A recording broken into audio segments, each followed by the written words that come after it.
Fairview's coffee has mysteriously gone missing. Mayhem ensues when strange, coffee-craving zombies plague the city. Detective Mickey Potatoes, an overworked public servant, uncovers why ordinary citizens are losing their minds and how to stop the coffee apocalypse. But it involves the mafia. And when you're dealing with mafia crime families, nothing is ever easy. The mafia controls everything in the city, including the police, including him. If he breaks the mafia, they will break him. So, the city is without coffee. The city is burning before his very eyes, but he's powerless. Detective Potatoes has the power to stop the coffee apocalypse, but if he does, he could lose everything.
I wish I could find a way to better advertise Apothic Press.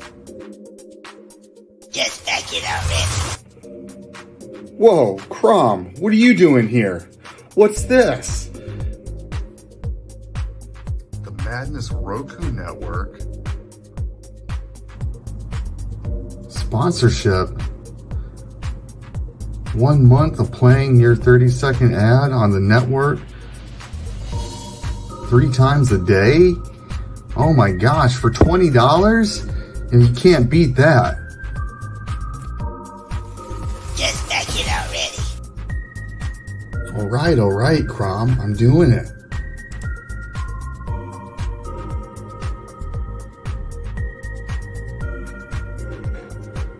Awesome. Hi, I'm Tanner Hurley, founder of Apothic Press. I back the Madness Roku Network, and so should you.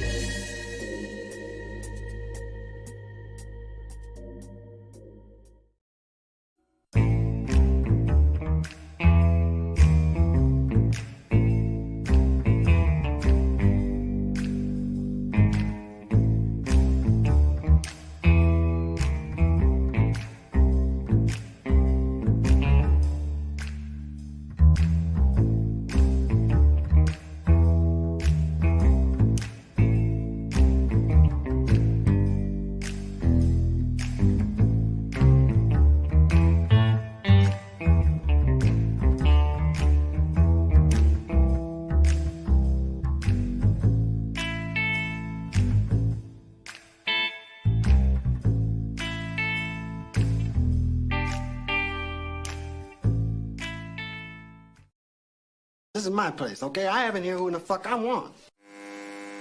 Money comes big. Yeah, yeah, yeah. It's not small. No, no, no. Kiss my entire... Oh, my darling. the ceiling if you want me. Your coffee, sir. Thanks, beautiful. You're welcome. This is a man's world. So just sit right down, relax, open your ears real wide and say, give it to me straight, doctor, I can take it.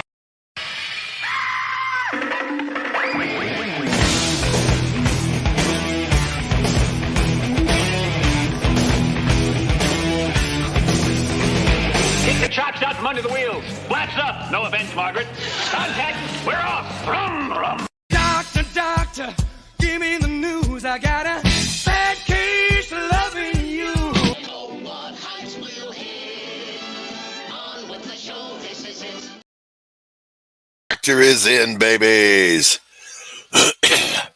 In the last 20 minutes, I have come down with a cold. Isn't that wonderful?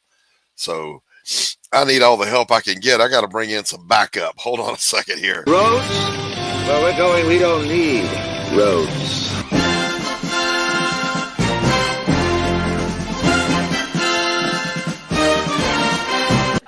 Gordon Shumway, nice to meet you. Interested in a new Buick? Nonsense. I've not yet begun to defile myself.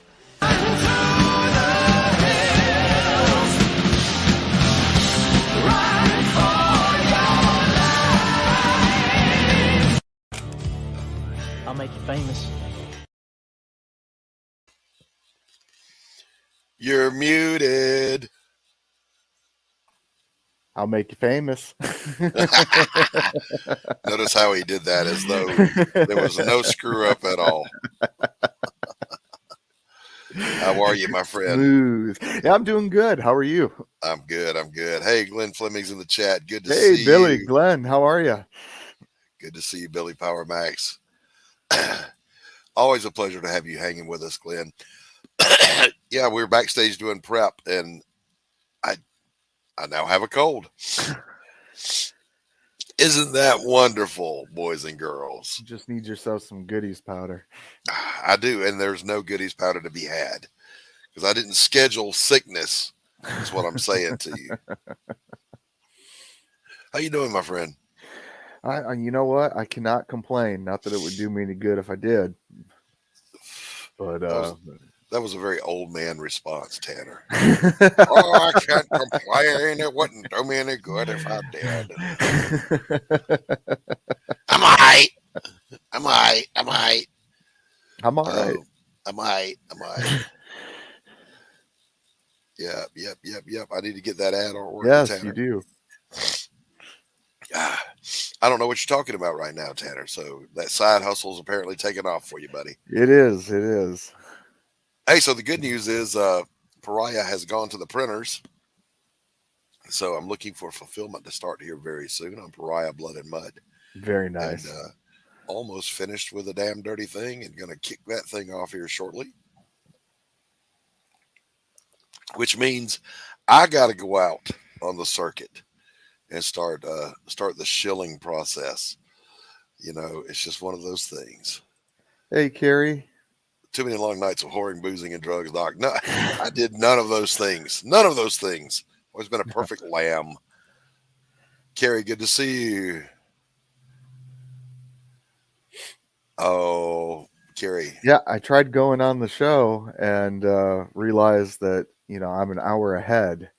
And so by the time the show started, I had to go pick up my kids. So. Yeah. Darn Rex for being out there in the central time zone instead of God's time zone here on the East Coast.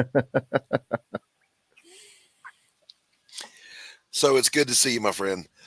We have got a great show for you today. We've got an excellent show planned for today. We have supersized the meme review for today. We've got a great moments, and we have a fantastic guest. You guys are not going to want to miss this. Not only what?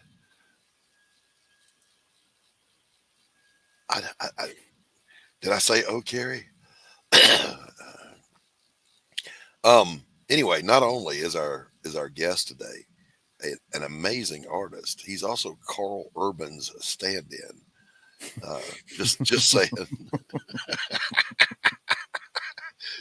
This guy's backstage and we're talking and hanging out. I'm looking at her like, damn, this guy looks so Hollywood.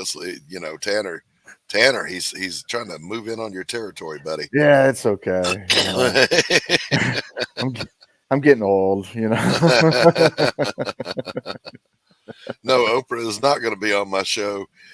Billy, go to your room and think about what you said.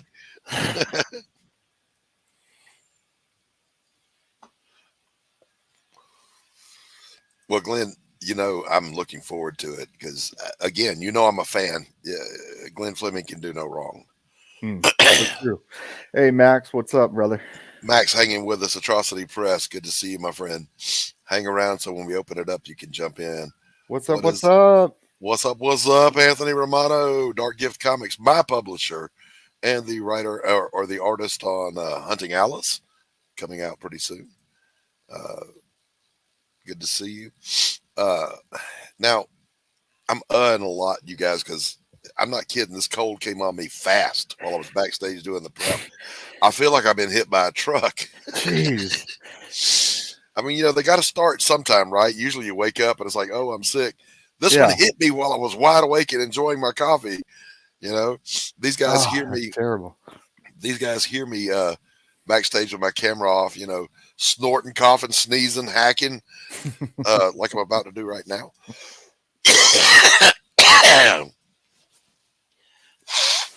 Unedited for your approval, boys and girls. Laying it all on the line. Fuck it, we'll do it live. We'll do it live. We'll do it live. If I end up with a mucus encrusted mustache, that's just part of the show, boys and girls. Oh my goodness. So I don't know if you guys saw the big news. Like, here's a shocker. Speaker of the House McCarthy was removed. Who cares? The next guy will come in and do the same thing. They'll all sit around with their hands on their under their asses, you know, fiddling as Rome burns. Who cares? I'm kidding. We all care.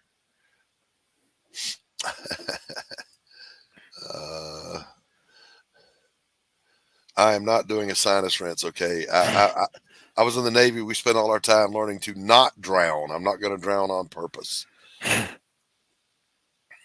Yeah, I did. I took a Zyrtec.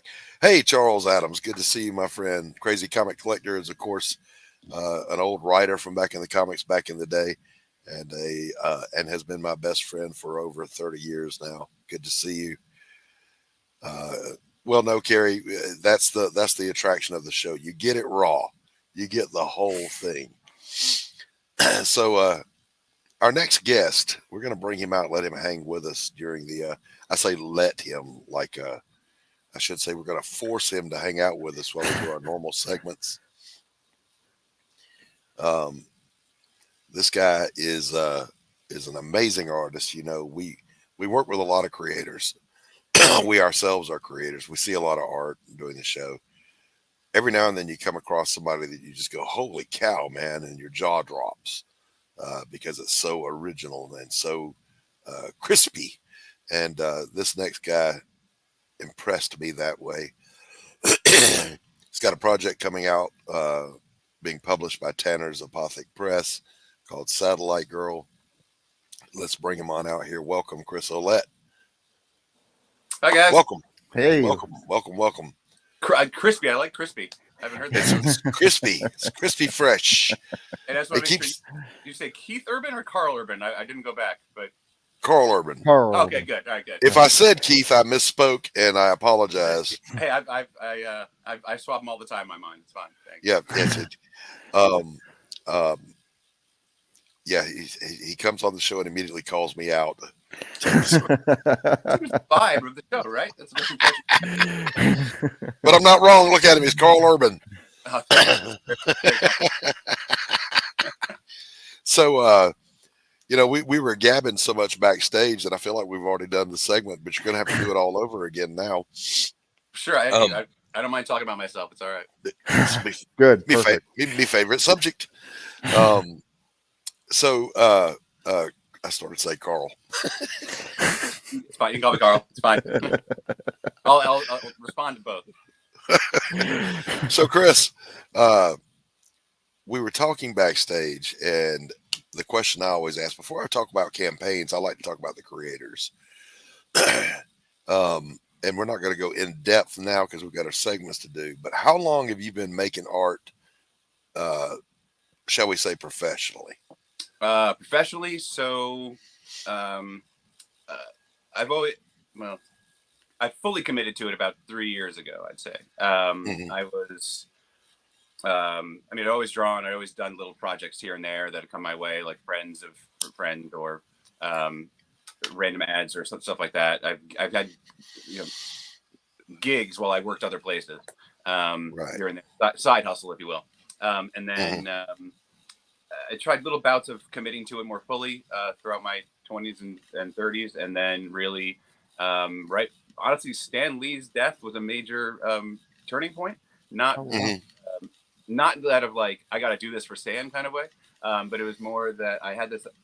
I mean, he was getting older. I knew he was going to be passing, and I had this idea for a tribute, which I just had this image. I'd be like out at bars talking to friends and get choked up talking about how like Marvel has to release an image of all of his characters carrying the casket, and it's going to be amazing, and they're going to do that, and he dies, and just you wait. And then he died. Nobody did it, so I did it. I did one, and I've been doing some more fine art stuff or more other illustration work for a while, and I brought a lot of the other techniques that I'd accumulated into that project and kind of started doing comics more, and just kind of fully committed to it. And then not long after that, you know, pandemic starts and everybody's kind of in lockdown, and some opportunities came along that allowed me to keep working on it. And so I kind of committed fully. And so, for really about the last 3.5 years, I've been putting the hours in the chair, and you know, as Carl Urban as I look, physically, it takes a toll. Like, you know, an 8-hour, 10-hour sit in the chair when I was in my 20s was like, no problem. I can do this every day if I wanted to. And then for 6 months, and you find things you didn't know could go wrong in a way. Yes, that old song, like knee bone's connected to the, you know, shoulder bone, hip bone, or whatever. But it's like, but my ankle is apparently connected to like this vertebrae. So I'm careful about that. So.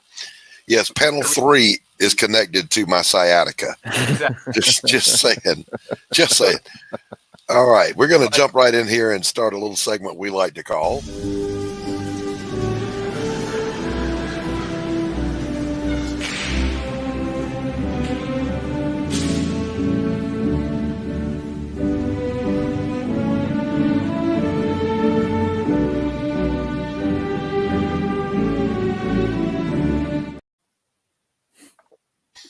Yes, indeed. Yes, indeed. So, you know, we were discussing this one backstage, and it took us a few minutes to realize there's words on this one.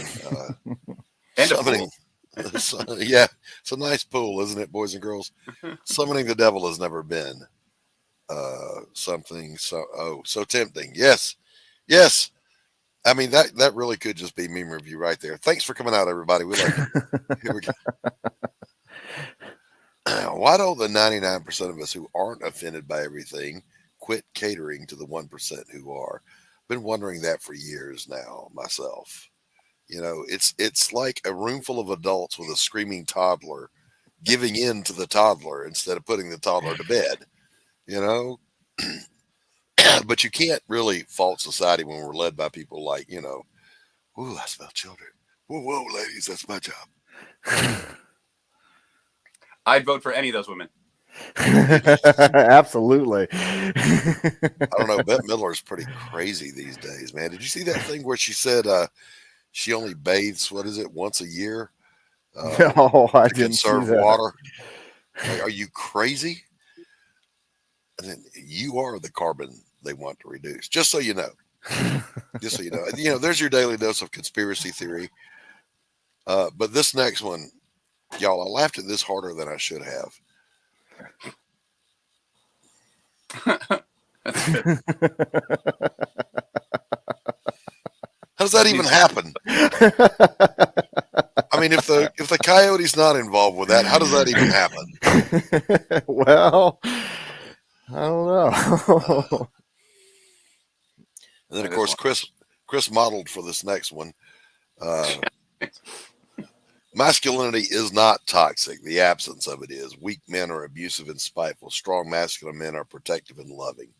And that's an absolutely true story, boys and girls. That's great. That took a turn I wasn't expecting to like. That's good. Yep. And if you allow the government to break the law for an emergency, talking to you, Governor of New Mexico, they will create emergencies to break the law. Darn right. It happens. A little bit conspiracy theory, but it's absolutely actually pretty true. Imagine a vaccine so safe you have to be threatened to take it. For a disease so deadly you have to be tested just to find out you have it. Just saying. The sniffles. My buddy, he was a former employer, came back from New York 2 weeks ago. Said, and I had COVID. Said, how did you find out? They made me take a test. You know, all he had was the sniffles. Now, as a bass player, I can attest to this one. Billy, it's time you learn about money and the importance of Billy. No.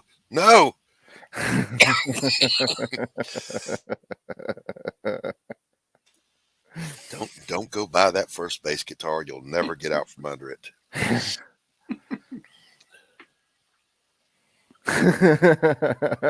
Yikes. They're totally justified in burning that down, those guys. Had a farm. Oh, look, the McRib is back. Stop calling me that.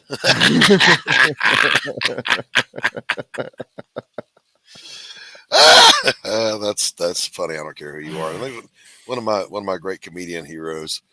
I'm sick of following my dreams, man. I'm just going to ask where they're going and hook up with them later. Love Mitch Hedberg. Yeah, Mitch was just gone too soon, man. Yeah, absolutely. Amazing. You know, don't do drugs, kids. Don't do drugs. This has been another exciting episode of. That's enough of that. Oh man, those were some good memes this week. Yeah, those were some good ones. Man, that one with the plane though, that got me. How does that even happen? I mean, seriously. You know? Yep. The only thing I can think of is the catapult, and I'm like, yeah, it's some Wile E. Coyote shit. And again, Wile E. Coyote's got to be involved if there's a catapult and a boulder. You know, come on, man. I triggered Billy. He's firing off. Oh man. The big trick is the powers that be tricking you into thinking you're outnumbered. Yeah, you know that if the minority can trick you into thinking that you are the minority and on the wrong side of history, then they get away with anything. Yeah. So I really I don't make fun of Billy too bad, but make sure you use the correct your next time. It's your. When you and Billy's a writer. Billy's a writer. Just so you know. There it is. I'll blame autocorrect. It's probably autocorrect. I got in trouble for it yesterday. I was remarkably pleased that when we had our proofreaders go through my book, they didn't find any grammar or punctuation errors. Forget the continuity, forget the quality of the story. My grammar's good. The grammar is good. I'm thinking, Tanner, thinking about doing this.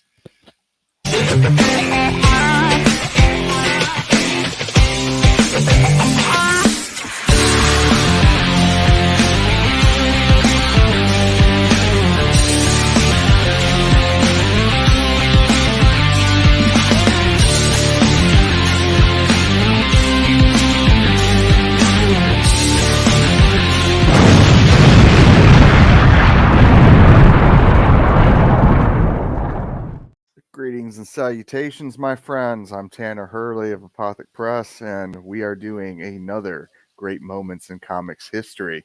And today, I bring you a little artist known as Trent Kanuga, who did a book called Creed.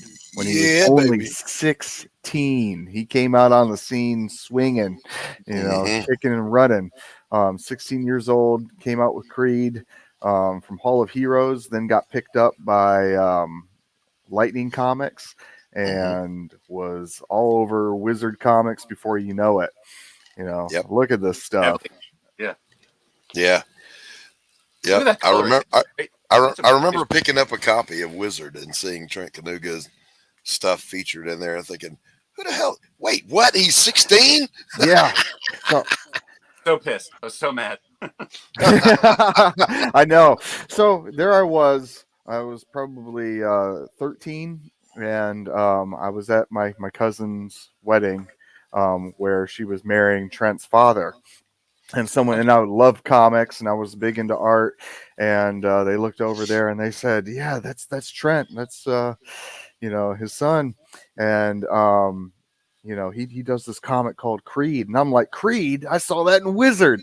I sheepishly walk over there and try to be cool at 13, because he's just sitting there chilling, and I'm like, hey, so I hear you do comics. And he's like, yeah, I do comics. And I was like, I'm a fan. Tanner's first interview confirmed at 13 years old. Yeah, confirmed. 13 years old. And he was so cordial, and he still is to this day. He's one of the nicest guys you'll find in the industry. He entertained me talking about all of my little rip-off characters, and and gave me his 2 cents on it and helped me out with the creation of them. But talking about, he went on to do fine works at Marvel like Ghost Rider. Oh shit! I didn't realize he did that. That's awesome. Yeah, he did Ghost Rider. He did some of the mutants, the muties it was called, or really? Yeah. I never even heard of that one. It was, unfortunately, it was one of those things they put out. What's that? I'm sorry. Was it like a New Mutants rebrand? Yeah, it was kind of like it was like they were trying to tell stories. They created the Max line and stuff like that, and so they were trying to create like an X-Men tale that didn't follow the X-Men, but kind of followed mutants. And he did one of the tales for that book, but it didn't take off like the other X-Men stuff. He later went on he worked for Capcom USA, not only doing artwork for them for games like Mega Man and stuff of that nature, but he did voice acting. He then he did some of the voices for characters that popped up on Game Boy games and stuff like that. Same thing happened when he went over to Blizzard Entertainment. He did all the conceptual artwork for not all of it, of course he was part of a team, but he did conceptual artwork for StarCraft 2 and World of Warcraft, on top of doing a lot of the card designs for the CCG game that came out. But yeah, and so now you can find him doing stuff for his production company, Aquatic Moon, and they produce a lot of the concept art for a little game called Fortnite. We write that down. Yeah. Might have heard of it. I don't know. Jeez. And is that his current gig? That's his current gig. Yeah. Okay. Now, didn't he also do a crossover cover with Ethan? He did. He did a book with Ethan, working with Creed. It was the Creed Cyberfrog crossover. Yeah. I knew he did that during the Lightning Comics days. Yeah, I knew that wasn't a drug-induced fever dream. No, same with the. What's that? It could be both. It really could be both. Very similar to the Ninja Turtle crossover, which is insanely rare. Yeah. But I got a copy of that too. Thank God. Yeah. Trent Kanuga, doesn't that last name just sound like a tribe that the frontier guide would say, "Be careful, we're in Kanuga country." Like no fires. Truck horn as well. Yeah. All right, so this has been another exciting episode of Great Moments. I'm not going to play the thing again. Tanner, bring up the campaign, sir, for our guest. You guys, Chris Olet has a campaign live on, is it Kickstarter or on Kickstarter? Kickstarter.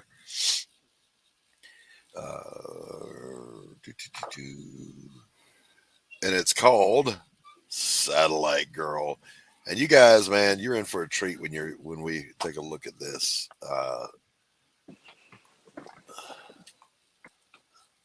Yep. Hey, what's up, Valve? He's got merchandise. All right, here we go. Let's take a look at this now. Tanner, you're driving the campaign, so okay. Oh, good, it went up. Yeah, it did. All right, so you have to refresh every 20 minutes. Yeah. So yeah, so the through line so far has been, if you liked Aeon Flux and just this intensely original style, then this is definitely right up your alley. So, Chris, tell us all about Satellite Girl. Sure. Sorry, I've been getting intensely original style, and it's great to hear. But it's like I feel like I wear all my influences on my sleeve, so that's awesome to think that I've kit bashed enough different people's stuff to make it seem like it's an original. It's move. Fresh and crispy, Chris. Yes, I love that. Crispy, I love that. Thank you. I'll take that. So Satellite Girl. So Satellite Girl is it's an anthology book ultimately. So this first issue is going to be 3 Satellite Girls. Satellite Girl is a job title, as you can see. It's basically a sidekick story of the various women who have taken up the mantle of Satellite Girl with their mentor and boss, Captain Cosmos, who's it's like in the universe is like a Flash Gordon, like the OG superhero in this universe. That he got his start on Pearl Harbor in 1941, his origin story, which you'll eventually find out. And since his inception, he's stayed the same, but he's gone through 12 Satellite Girls, kind of like Robin's. They have a brief. You're in each Satellite Girl of their era represents kind of the pop culture, and I'm satirizing the it girl or celebutante or pop icon era. Celebutante, I love that. First one, the main girl, the one on the far left is Satellite Girl 12. She's the most current one, and she's you'll see kind of her vices are on the page there, as well as kind of her general attitude and aesthetic, kind of like an Instagram post Disney princess, grown up bad girl kind of vibe. Right on. That's a great description. Thanks. Yeah. We work our way backwards each issue. So the next chapter, the second chapter in the book is Satellite Girl 11, and she's kind of the late aughts, and she's kind of a cybernetic, sort of like Mark Millar, Grant Morrison, Warren Ellis era. Right. Kind of spoof or homage or really honor that kind of genre or that era of comics. And then 10 is basically a Beyonce Pepsi commercial halftime show. Nice. Let's take a look at this trailer. Let's take a look at the trailer. Oh, sure, yeah. Thank you.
got to tell you, man, that's something to get excited about. That is a great looking book.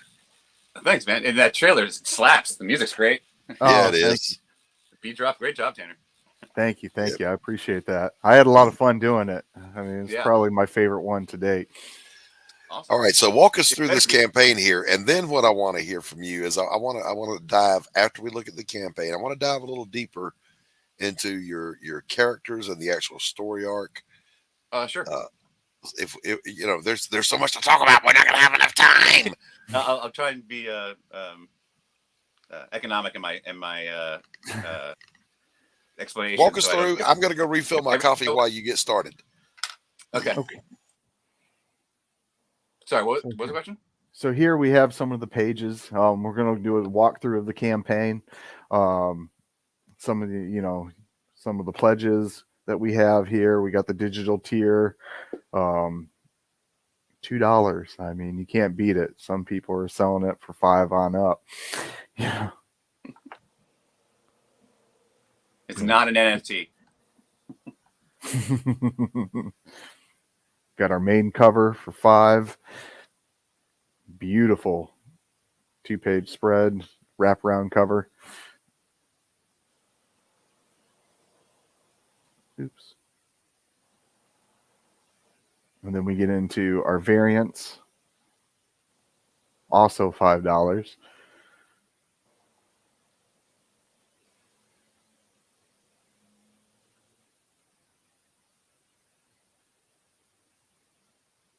Get a coloring, quote unquote coloring book version. Which you should really buy 2 of if you're going to. Yeah, I was going to say, I would feel horrible. But yeah, it should be good. I'd feel horrible giving a kid, this beautiful book and just saying, hey, yeah, have fun, kid. But if you want to post it on social media, I'll happily, tag you and repost you and all that stuff. Yeah, absolutely. We got the Britney homage cover of the Rolling Stone cover. Right. Beautiful stuff, man. Which I got to say was definitely one of my all-time faves when you brought that up to me. I thought, oh my gosh, because I have that cover somewhere with my collection of Rolling Stones. Yeah. I mean, it just takes me back. And I mean, you basically suggested that we try a different kind of variant in this kind of direction. And so I was really happy to do it. And Brittany is a good, archetype for kind of what this character is rooted in. Yeah, very much so. It's this book, maybe not so much, but down the road, we'll get more information as to how, her relationship with the media and all that kind of stuff. This is just an 11-page intro. But I will say that it took me longer to do that than I expected because I wanted to hand letter all the hand ink and all that text. Yeah, no joke, and you man. killed it, And when you told me that, I felt bad because, as a slight artist myself, I was like, oh my gosh, that was so much work. It's one of my favorite covers too. I think it's great. I love it. We have retailer tiers. We have 3 main retailer tiers. $20 gets you 5 covers. Right there, something to put in your shop. Guaranteed on time. Beautiful. Oops. Keep moving the. And depending on how local you are, I'll come sign your copies if you want. Yeah. So, question, Chris. What percentage done is the book? Let's see. So the first chapter, the bulk of the trailer there, the color stuff was initially done for the Tanner's anthology magazine that he was going to do, and that's done. I'm reformatting it to fit a comic book dimensions, and tweaking stuff here and there because that was 7-8 months ago that I did that. Right. And then the rest of the book is pretty much penciled. I got 1 page to finish penciling, and then I'm about 12 pages to ink. So on its way to being finished. Yeah, I want to get as much done because I don't want people to have to wait. I mean, I've got January 16th, and that's plenty of time to get everything done. November 16th. I want because I don't want to wait around. I personally don't want to wait around. Like I want this in my hand for Christmas. So, but that'll be me. Everybody else will get it probably January. Okay, so what number Satellite Girl would the 80s be when it's Cindy Crawford? That's all, you know. It's actually, I mean, I'll spoil it for just your viewers. That'd be Satellite Girl number 8. So we're working our way backwards, and they don't always line up because there's been 12. So if you do the math, 1941, it doesn't quite line up. Some have longer than others for various reasons. We'll find out down the road. But Satellite Girl 8 is basically a Jane Fonda kind of jazz or meets like Ultraman. Meets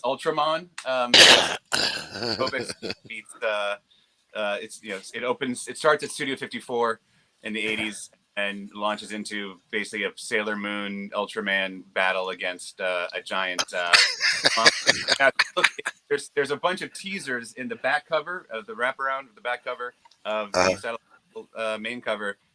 It says next issue, and all the toys beneath that are what's going to be featured in the next issue.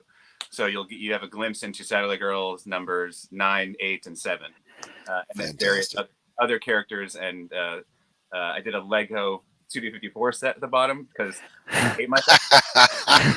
You did, and I noticed all that stuff because when you sent me the file, I quickly invigorated everything and started looking at all the details because I'm a nut like that. I was like, oh, he's got to have Easter eggs in here that I don't know about. Which is great to ink, and I can pencil that stuff all day, but I'm like, when I'm coloring my own work, I'm like, whoever drew this is an asshole. And, it's a nightmare, but it's fun. It's worth it. So yeah, it'll be a big kaiju battle in the next issue. Will probably be the larger story in that issue.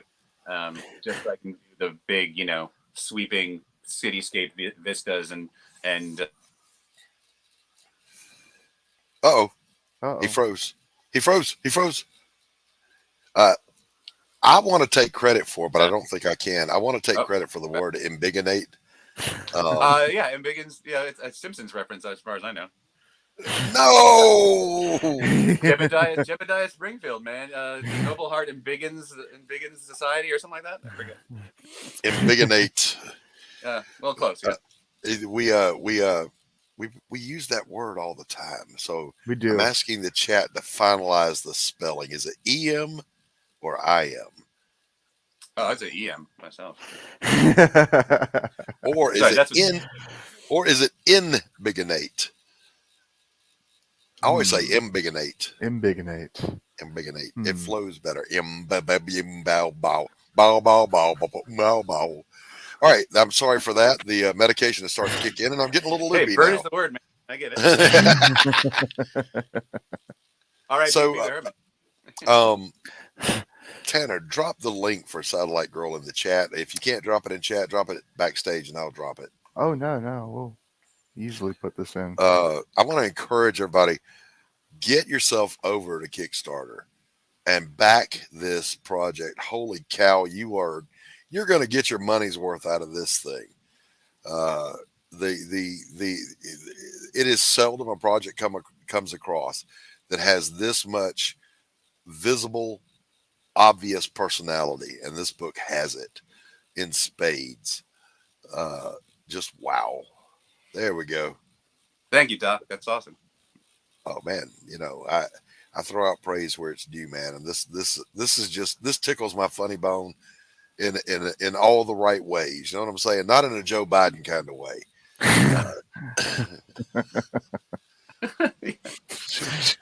Couldn't work him into the toy store this time, but maybe next issue I'll squeeze in the background. A villain called the Sniffer. The Sniffer.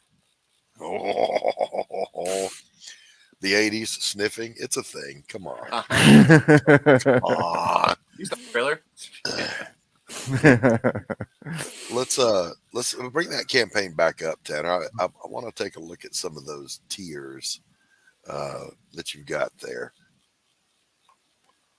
But while we're doing that, Chris, I had asked Chris backstage, boys and girls, about how in the world he got into this insane world of comic books. But before you answer that question all over again, what you said very strikingly that there were 2 or 3 efforts to just devote full time to doing this instead of a side hustle. What has been the main hustle in the meantime? What kind of work have you done in the past? Sure. So after college, I futzed around trying to figure out a bunch of temp work, cater, waitering, and all that, and then excuse me, and then I worked in restaurants in Manhattan for about 10 years. Worked my way up, and then like most people who reach manage.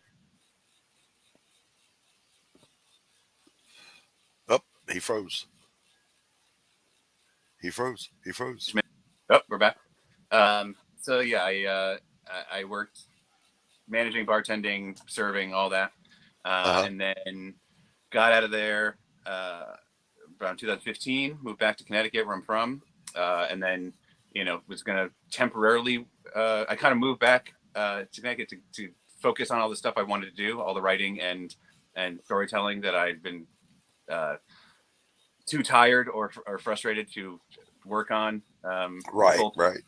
The emotional real estate that's taken up from working in a restaurant. And so planned on working on that and tried, but ended up having to get a job and working in a restaurant. So that took a while. And then really it was a job opportunity that unfortunately fell through that got me out of restaurants finally.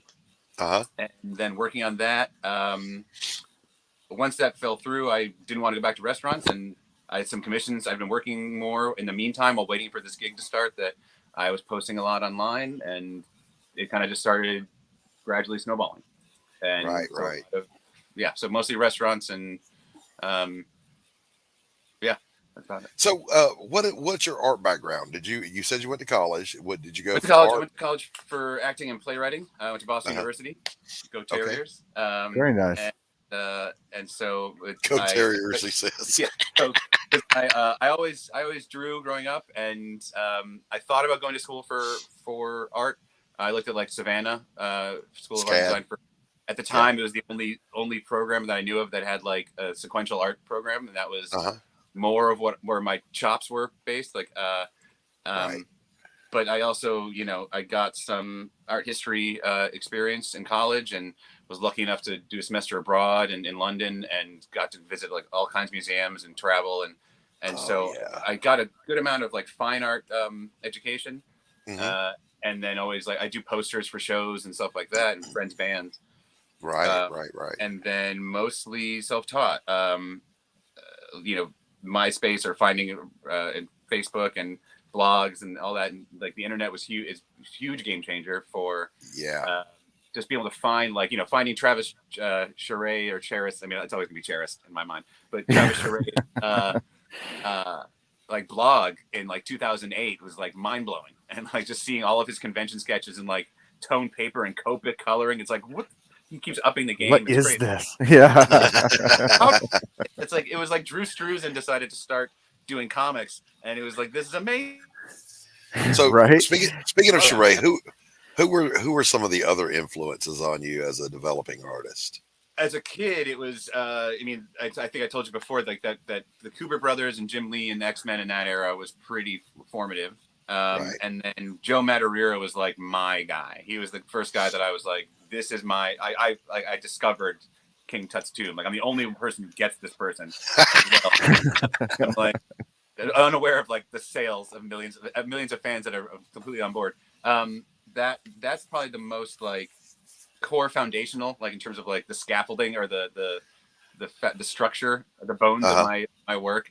I have to actively not to draw hands and knuckles like him. Right. So in there. But that's when I like absorbed and studied. And then through the years, I got away from comics a little bit more in like high school and college because I was, busy.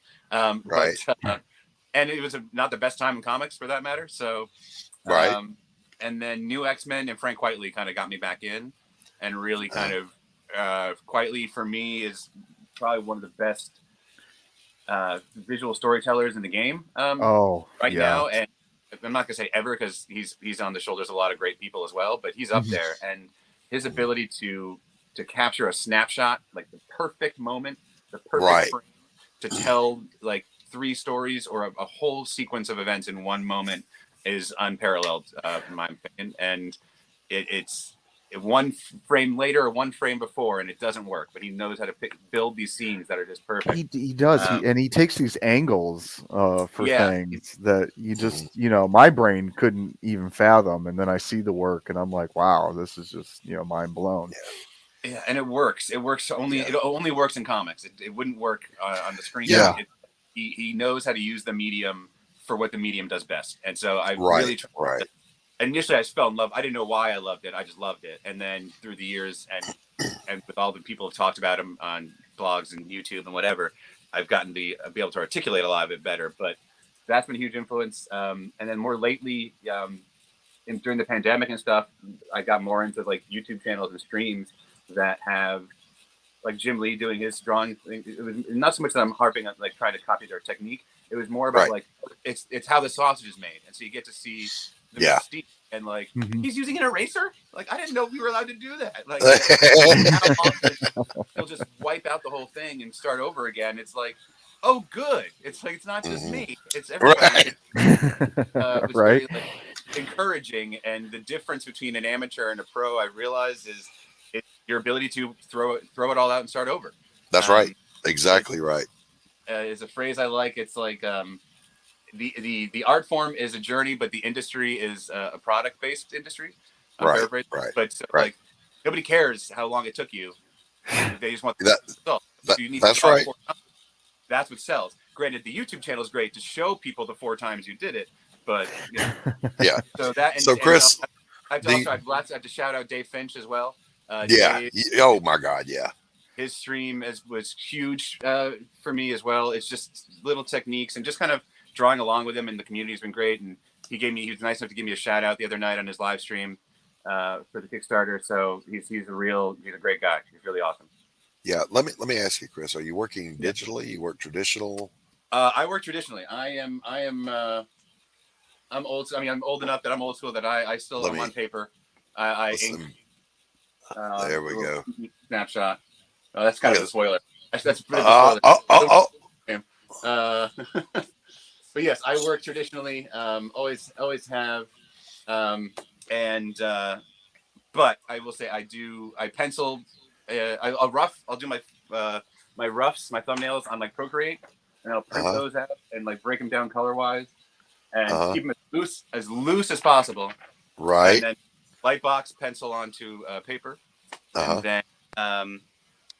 then ink traditionally, and then I color digitally. So all right, fantastic, man. This stuff, but this is a page to be inked later. Look at that, man! Look at that composition. Holy buckets! And it's fun to see like the things. I mean, the things I love. Like I just love the panel of her getting off the bike. I'm really impressed. I love that. Just gets a good moment. But anyway, so yeah, that's I do my colors with Photoshop basically, or the free version, because I'm not going to pay for a subscription. I know, right? Amen, brother. Photopia, baby. It's Photopia. It's fantastic. I'll do my flats in Procreate, which is also a one-time payment, so I'm fine promoting it, and it's wonderful. I'll do my flats just because it's easier to like basically treat it like a coloring book than having to like click the lasso tool, and then I'll do more like the fine tuning in Photopia. There you go. Well, that's wonderful. You know, I don't feel so bad. I'm a traditionalist. I work pen and paper, and it's better. It's tactile. Yeah. There's magic on the page, like like there's literal sweat and in my case, and tears, and I'll put some blood in it. Why not? Occasionally coffee stains, that turn into a cloud. Sure. Depending on what I'm drawing, why not? But yeah, and also not to like be too anti-capitalist. There's a resale value. There's actual value to that. This is a one of a kind original piece of art. And as I'm sure you guys know, that the original art market is only booming right now. It's huge. Yeah. Which is great, which it should be, because it should, yeah. Not it's to get worth something, damn it. It's storytelling. It's great. it's a page that launched 1,000 ships. So why not have the original? Yep. Now in the chat, I don't know if you know our buddy Glenn Fleming.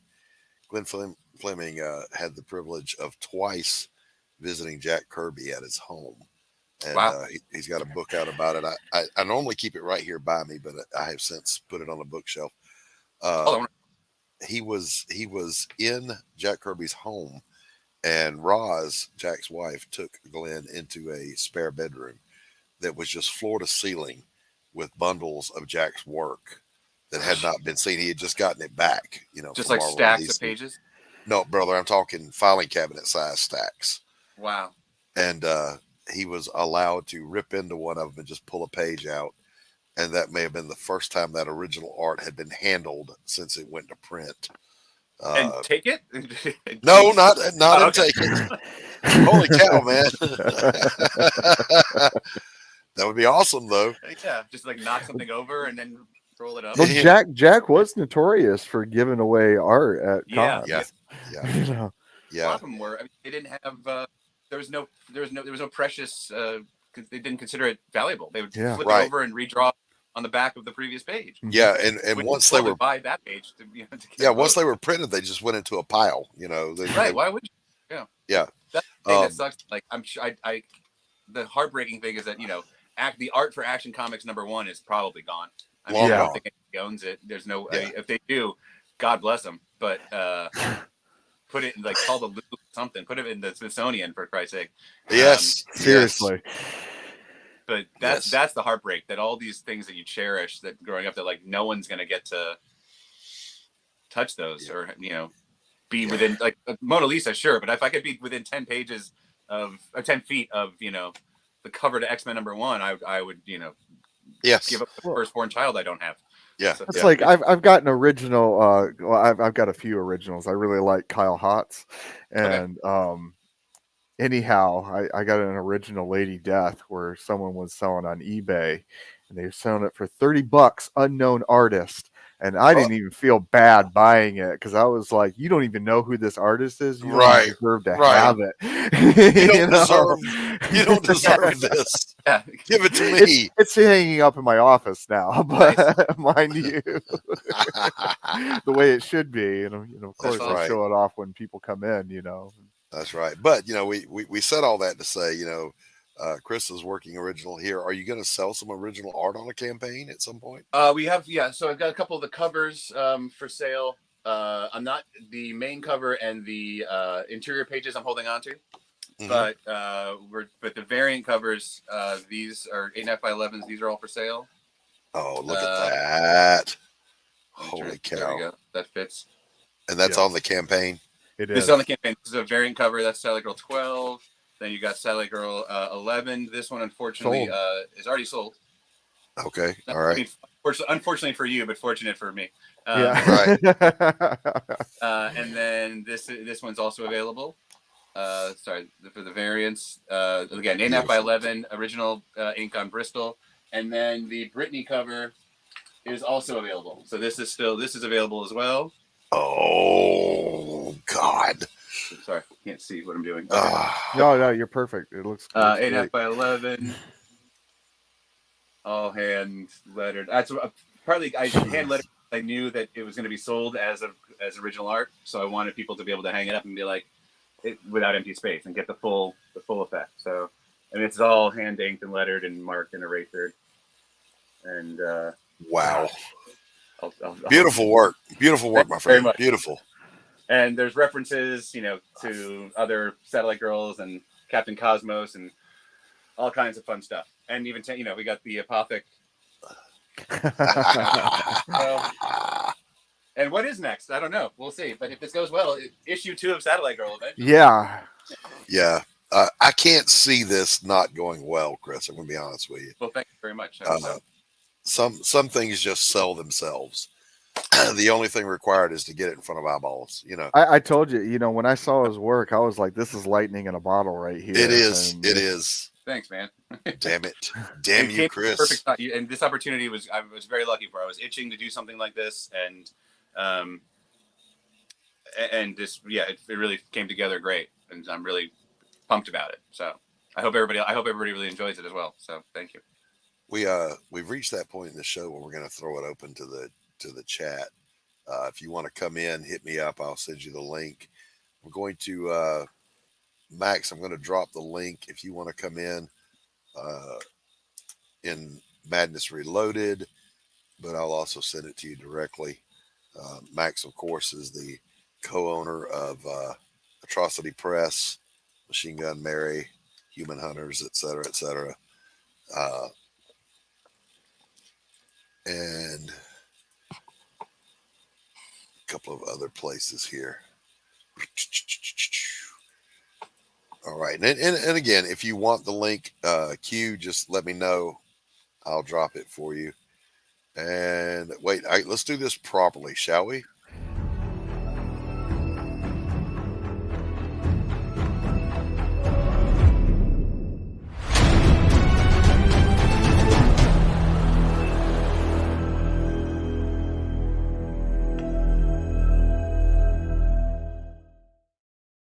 What's up? Hey, Max. The J.J. Abrams intro. Yep. Lights everywhere. Lens flare. What's going on, Max? Not much. Just hanging out. Just got our proofs back from the printer today. Approved those and told them to print them. Yeah, baby. Yeah.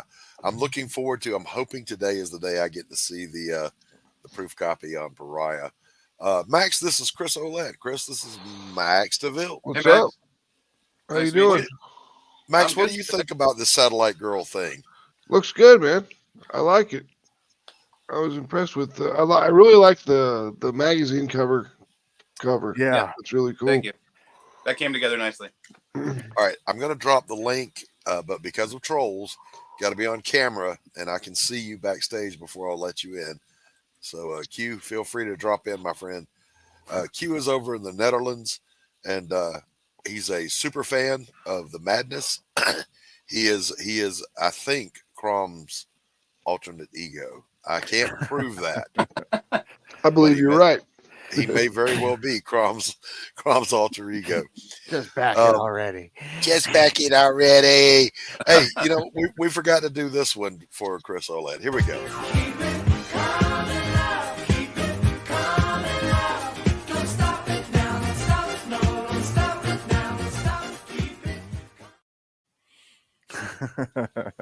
Great. Heck yeah. Listen, even our disco rocked harder than modern rock. Just saying. Oh, Max, good to see you. Good to see you. And here he comes, ladies and gentlemen. You ever said something so stupid that Q himself showed up to tell you how dumb you are? There he is. And this is why aliens won't talk to us. Good to see you, Q. How are you, buddy? I'm good. How you doing? How's everybody doing? I'm great. I'm great. What do you think about Chris's book here? Ooh, that really pops my eyeball. Looks awesome. Can't wait to see the in color. Yeah, this is I don't know what's better, Chris's artwork or his beard.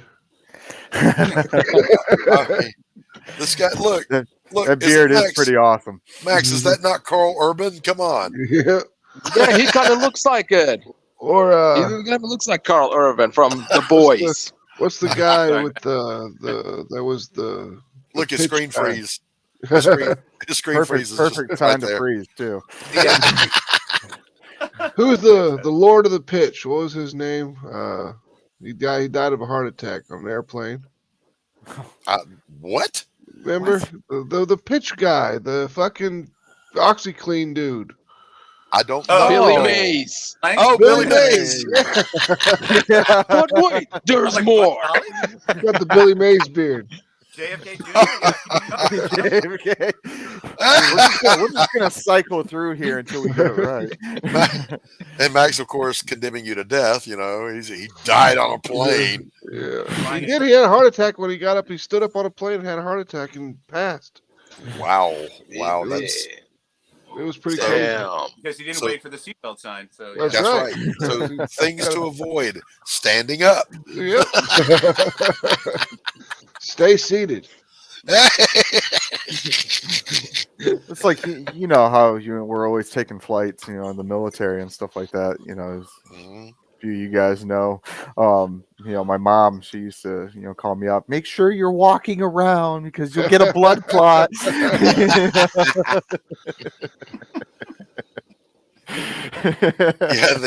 When I went, that'll be just my luck, Of course, Al Qaeda won't take me out; it'll be the blood clot. when I went to SAR, it never even dawned on me that I was going to have to jump out of helicopters. Oh. And so before you do that, they take you to the rappelling tower to teach you helo rappelling, right? Yep. And I remember as they were clipping on my D-ring, thinking, pretty sure this was a bad idea. I'm going to be getting shot at, but on the way to the ground, I got to worry about splatting at the bottom. Yeah, I remember air assault school. I did that, and that was green, black, green. Yep. The thing about wall rappel is not scary. If you just look at your feet, you're on a surface. Helo rappel is step off into nothing and let gravity take charge. Just hanging there. Hanging there, spinning around in circles. Your belay man is a cruel son of a bitch, so he's spinning you around. Just like Adam Burt Ward. I mean, you guys are great. Yeah. So Q, what have you got going on, sir? Are you doing laundry right now? Yep, currently. Listen, Q is either doing laundry or he's at home eating. That's all, or working working on the Sistine Chapel. Those are the only three things he does. He does in life. Oh my goodness! So I was reading an article about the original Batman '66 TV show and how dangerous it was on the set. Apparently, they were just doing whatever the hell they wanted to on that set and just had no safety precautions whatsoever. And people were getting hurt left and right. Yeah, Burt Ward got hurt severely numerous times. Yeah, it's okay. Robin. He fell out of the Batmobile during a turn once. I've heard that. I've heard that story that he injured himself on the set and it stayed with him forever, like a back injury. Wow. Kind of like what happened to Brendan Fraser, on the Mummy. Yeah. Bless his heart. Another classic movie, by the way. We were talking about that yesterday, or was it today? Yeah, it was today. We were talking about trilogies and all the really fantastic. I mean, not all of, but let's see you top this any decade over the 80s. Indiana Jones, Back to the Future, most of Star Wars. Come on, man. Top that. So Spielberg movies? Yeah, all the Spielberg stuff. Top that. Yeah. Ghostbusters, get out of here. Get out of here. Top Gun. Yeah. Gun. Getting out of the Cocktail. trilogies, but still just oh god, that was an amazing film. Q. Which one? Cocktail. Yes. Oh, and Godwin's Law. I mean, let's not forget the appearance of Jennifer Connelly in Labyrinth. Because for fuck's sake, man, one of the hottest women that's ever lived. Her debut. Mm-hmm. Holy buckets! Yeah, I had a big crush on Jennifer Connelly. Yeah. Listen, anybody that saw The Rocketeer, you had to watch it twice. Once to just have your jaw dropped by Jennifer Connelly, and then the second time to actually follow what's going on. Pay attention to the story. Yeah. Holy cow! So, gentlemen, it is time for me to. Pops is not here to play the commercial break. I'm going to play a couple of commercials so everybody can refill their coffee, and we'll spotlight some friends. Actually, wait a minute. I don't think we have any. Yeah, we do. We got one active campaign. We've got a spotlight here. No, two. So here we go. What is Path of the Pale Rider anyway? Is it a comic book?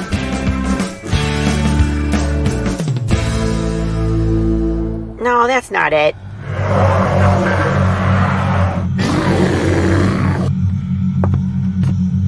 Is Is it this? What the heck is Path of the Pale Rider, man? There's no way this is right.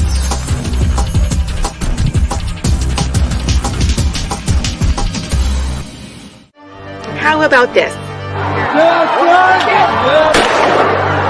I have no idea. We're gonna rob a bank. Oh, it's this.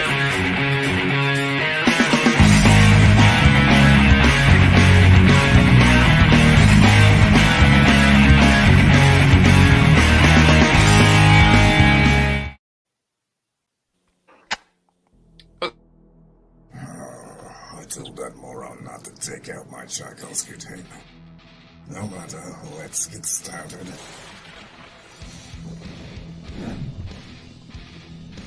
Here we are, Nancy Moon.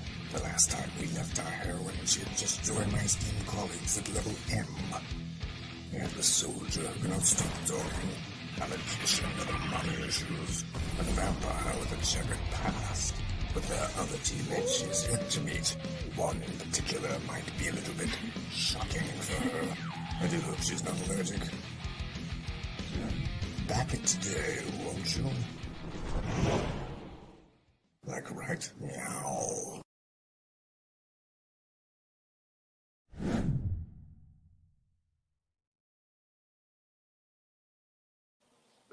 Like right.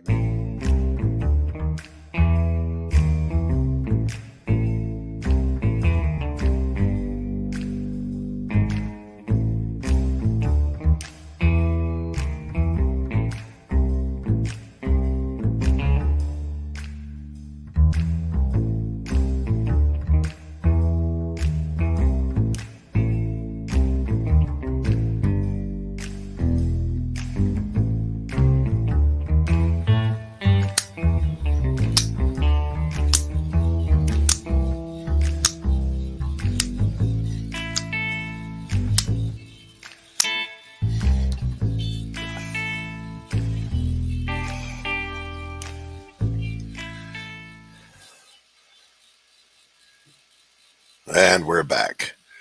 Tanner's got to learn to run faster. If my fat ass can make it all the way across the house and refill a cup of coffee and get back here before we're live again, he can too. I was looking at the trailers, and all of those are under a minute.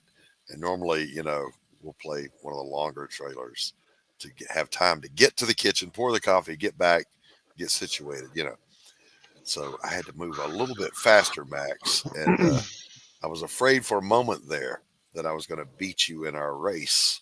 Oh, shit. Max and I are on a race to the grave, for those That's of you who don't know. I'll get there. I take a plane. I'll beat all of you guys. So Yeah, just don't stand up. yeah. Oh, man. So I saw Anthony was watching earlier. I think he's at work, tuning in from work. I'm hoping, Tanner, that today is the day the proof copy comes in for Pariah, so we can get a thumbs up and go print this thing, and then fulfillment starts immediately. Yeah, so everything else is done. The mugs are done. The tapestries are done. The trading cards are done. And by the way, Chris, get in touch with my boy, Anthony Romano, Dark Gift Comics, and get the hookup on the tapestries. They're 24 by 36. They're basically posters that don't tear. And you can get them black light or non-black light reactive. Your shit would look amazing black light. Yeah, Satellite Girl, holy cow, man. I would totally back one of those. The Mucha cover would look cool on a tapestry. Yeah, well, the current Satellite Girl, I think, would be the best one. Those hot pinks and whatever. Mm-hmm. Q, what do you think? Thumbs up. Thumbs up, brother. Thumbs up. Yeah, all those hot pinks and everything would really show up really nice. Yeah, They would. Anthony's known for the black light thing. Every campaign he does gets a tapestry. I wasn't even thinking about it when he signed on as my publisher. Mm-hmm. And when he brought it up, I was like, my stuff's kind of earth tone and I mean, hell, the mud part of Blood and Mud is a golem made out of swamp mud. Yeah. But then we did the thing. I was like, holy cow, man. So I'm stoked. If nothing else, I finally get one. Oh, we awesome. lost Chris. Oh, shit. Baby, come back. Any kind of fool could see. I was wrong. Yeah.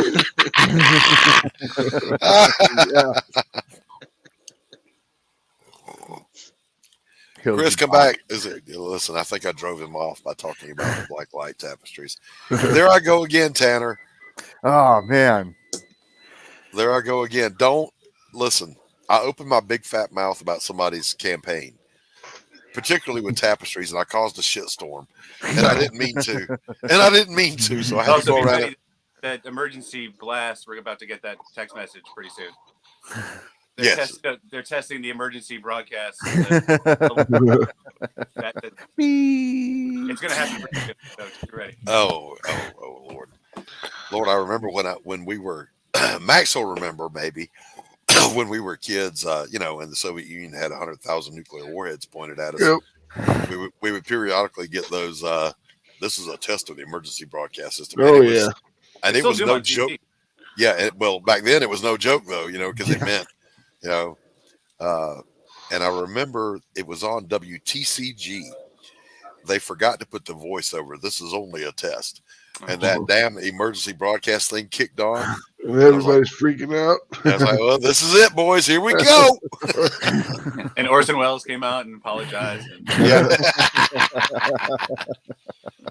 Yeah, there was much like the War of the Worlds thing. There was I don't know if you guys remember this. I don't remember the name of it.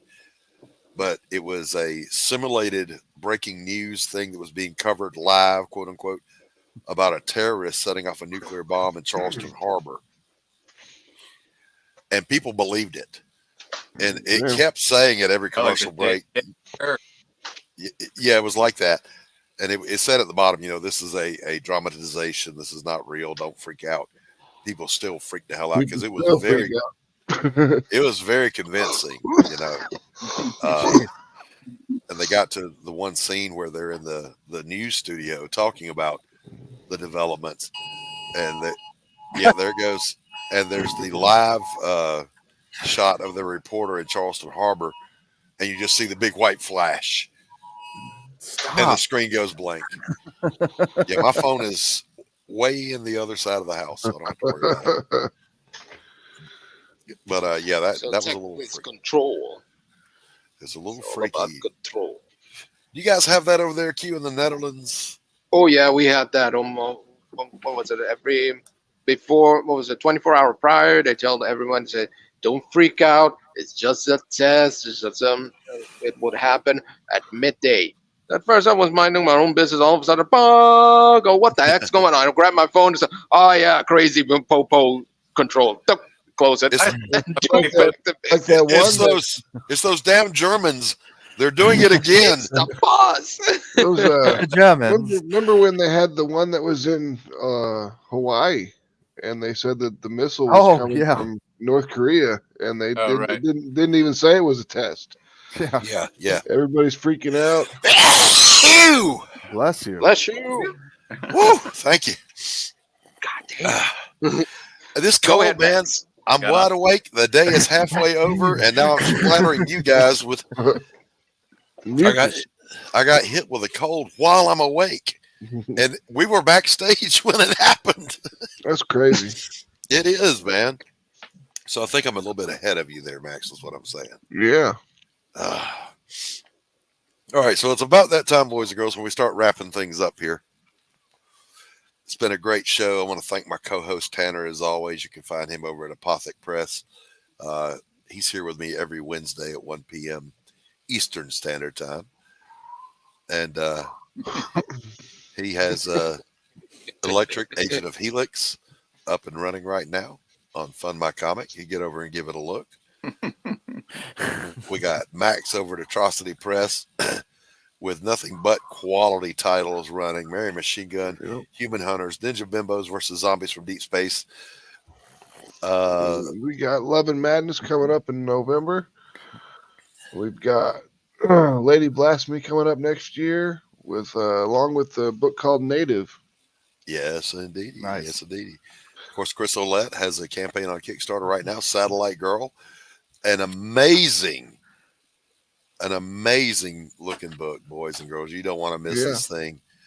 Q, we got to do it, baby. Yeah. Where can people find you?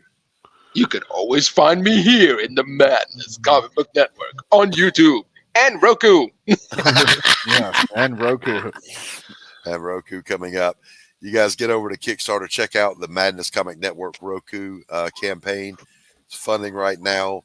It needs some love. We'll get out from under the thumb of the censors. A great place to bring your podcast, your YouTube cast, whatever we call these things. Great place to get some your ads, streams, your movies, your ads. Yeah, bring it all. My ads. My ads.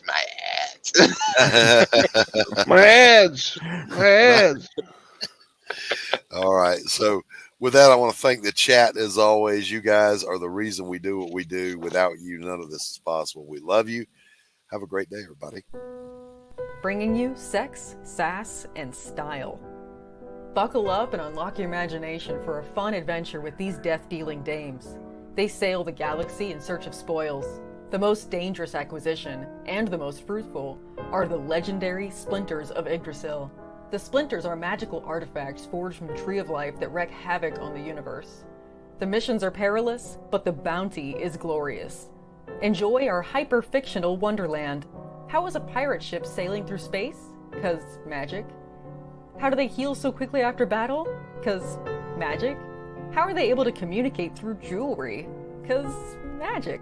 It's all about the characters. Abbo, rough, robotic, ready.